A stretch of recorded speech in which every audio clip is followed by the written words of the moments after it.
Welcome to The Waterline Live.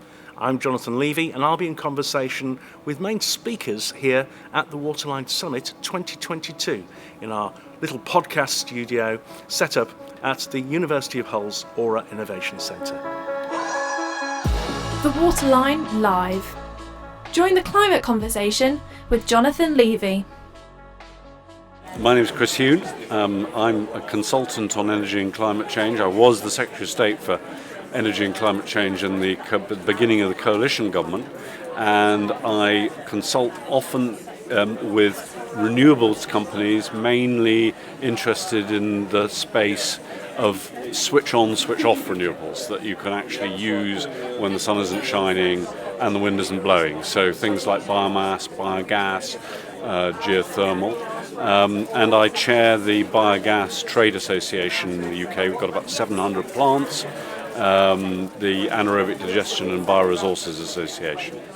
And I guess that's an important point. We need an energy mix. It's not just all about, putting the wind turbines out at sea. There is no magic bullet. There never has been a magic bullet ever in our industrial history. We've always had a mix of different sources of energy depending on what is appropriate, on the vintages of the technology, where the energy source is, what sort of energy the industry is going to require. So all of these things mean it's going to be a complex solution, but the solutions are there. As you alluded to, the Humber has become a bit of a focal point for this transition to net zero. And here, the hubbub of people here attending the Waterline Summit. How significant is what the Humber's doing, in your opinion? Well, the Humber, to my mind, is an absolutely key part of the solution to finding a way in which we can keep the benefits of an industrial society in a zero-carbon world. Without the Humber and what's happening here, we won't have the solutions which will provide us with climate certainty in 2030 and beyond. And the key is that you've got oil refineries, you've got big power plants like Keadby, the SSE gas plant, you've got Drax as a biomass plant, you've got hydrogen producers backed by some really big names, and all of these in the Humber can move to a zero carbon future because the Humber uniquely has the ability to take the carbon that is emitted in these industrial processes and store it underground in the old gas fields out in the North Sea. And that's an absolutely unique thing to do.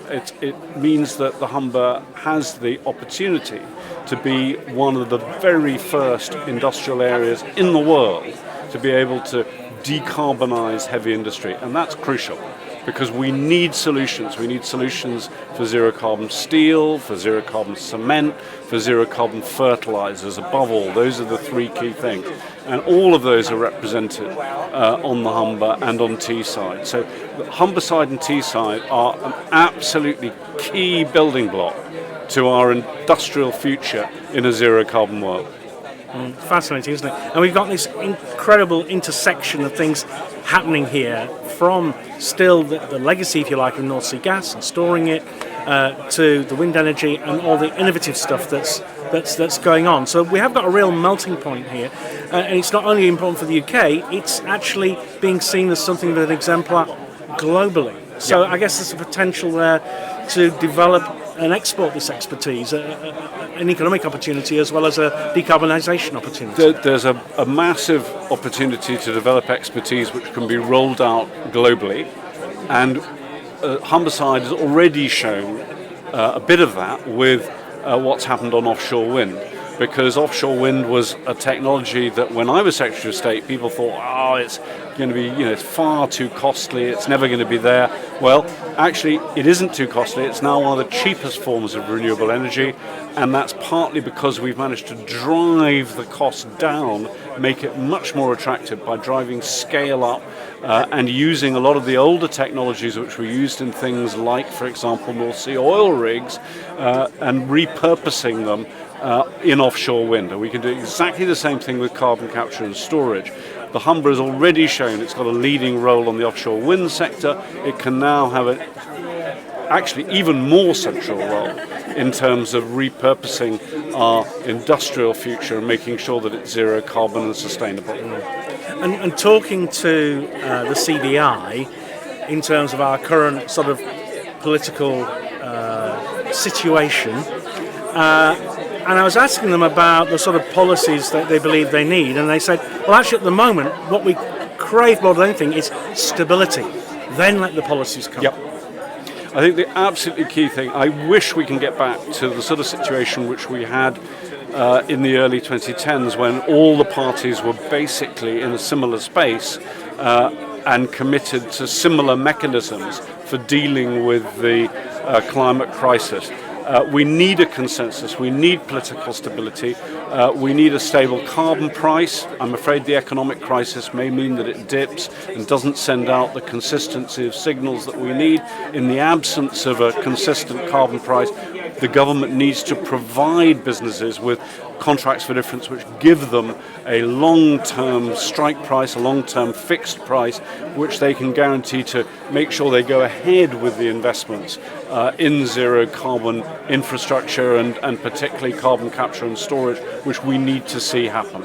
So certainty is absolutely key. I think the government's just had a lesson in that with the financial markets, but it's just as key with long-term investment in our climate future.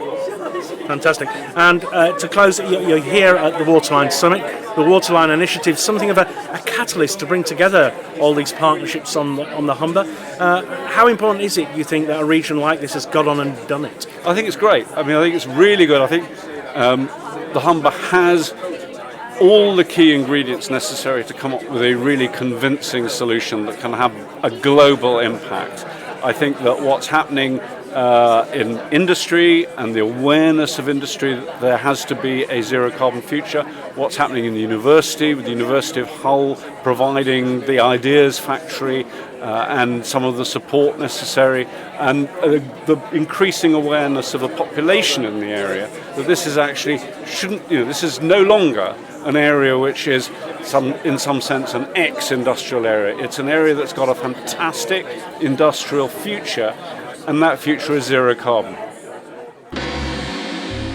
Join the climate conversation with Jonathan Levy, a Blue Aurora media production for Marketing Humber.